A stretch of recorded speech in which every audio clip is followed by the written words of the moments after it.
Hello everybody, welcome back to the workshop. So today we're going to be taking and working on a pair of tool holding tongs. Now for those of you that don't know what these are going to look like and you're just wanting to jump ahead, this is what they're going to look like in the end. These are made so this way you can hold various types of punches, drifts, different type tooling that you've fullered or groove around in, and you can keep your hands away from the material. This is also called bob punches or bob tooling, power hammer tooling. Some people call them shorties. There's a whole bunch of different jargons for these depending on what area of the country or what side of the pond you're on. But they are a very handy tool to take and have, and so that's what we're going to do here. So I will go ahead and put up on the screen now the measurements that these started out as. Excuse me. And we are going to essentially do this to this half of the tongs. So without further ado, let's get smithing.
So as you can see, I got a little bit more to draw out.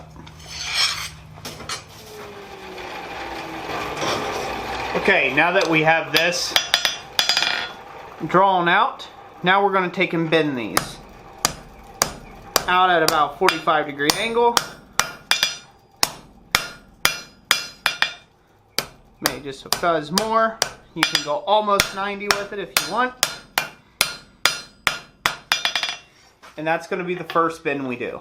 Now we're going to do the other tong half the same way. We're going to try to aim for sticking out just the right amount.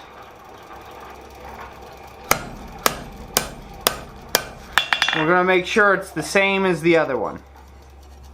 Looks to be so. Hammer that out.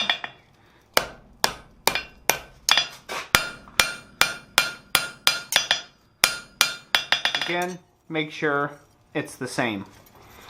So now these are ready to take and be bent the opposite way. So the secret to this is creating a really short bend.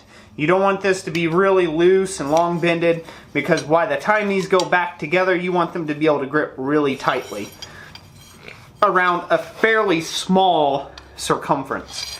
So we'll get this hot again, and then we'll be here at the edge and we'll bend these the opposite direction.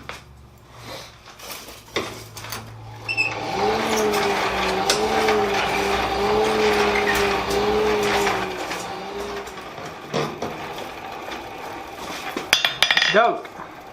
So now we're just going to try to create a really short bend the opposite direction.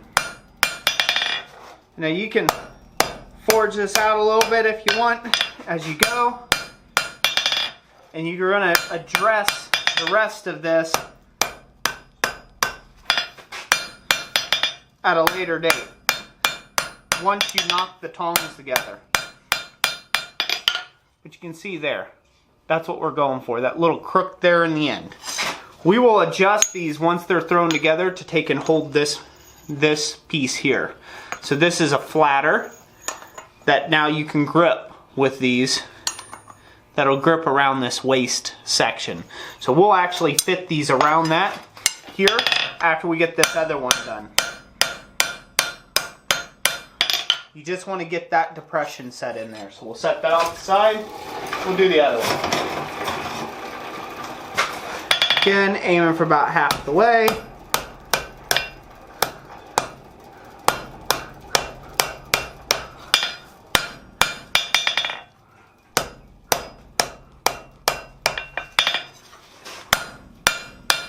Get that bent to where we just want it. Like so.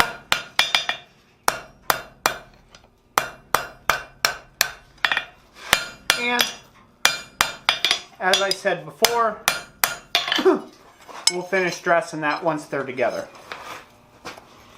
Just like so.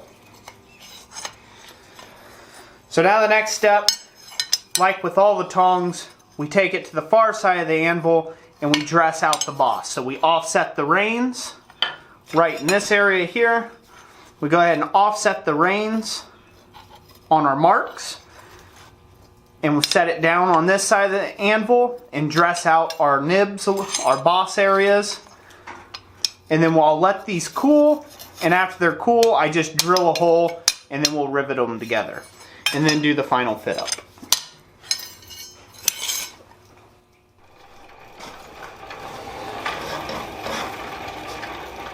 Took the liberty of dressing the other one already, so now all we've got is this one here. So we're going to find our little center punch dots and drive that boss down and give it that offset. Bring it to the flat, dress that up, and any unevenness in the handle, again, give it a good dressing. Come to the near. I'm going to keep everything as straight as possible. So this way when you actually get to the setting them up, they look pretty good. We're just flange out that joint a little bit more, and these are pretty much done at this point. Now although this is not needed, I do that for just more of an aesthetic to make sure that I've got this area in plane.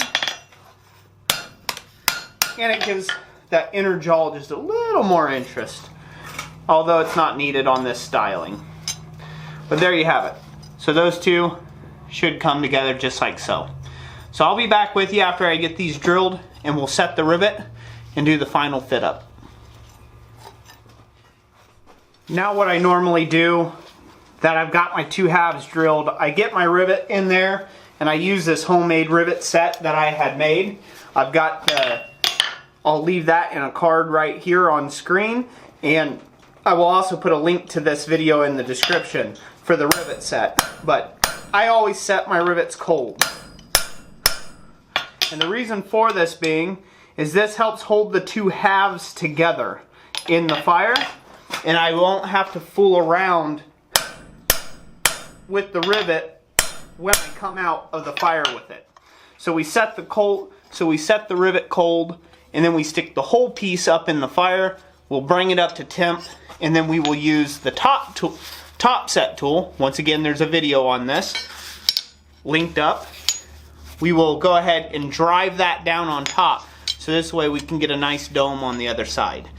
And in that same heat, I should have enough heat in these jaws that I'll be able to fit them to the tool that we're wanting to take and grip and hold.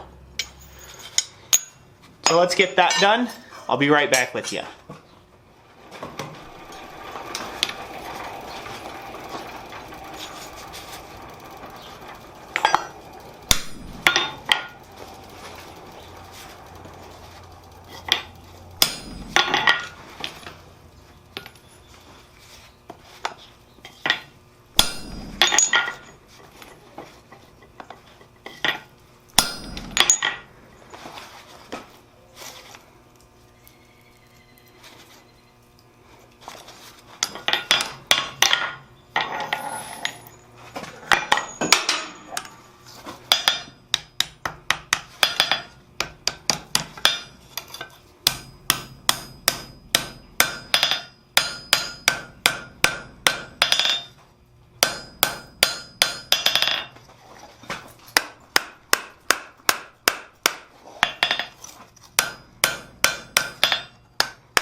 Okay, now we're at this final part here. I'm just going to go ahead and put my touch mark in it. I always take and put my touch mark on the inside of the tong rein itself. And just again, make sure everything's trued up nicely. Everything's in the right shape that I'm looking for. And that the joint's free. We'll give this a little bit of a wire brushing. And I usually finish this off with a pretty standard, I just dip my tongs in oil and then let that work into the joint, and it gives it a nice seasoned joint to prevent sticking at any point in time. And you just do that after a really good wire brushing like this.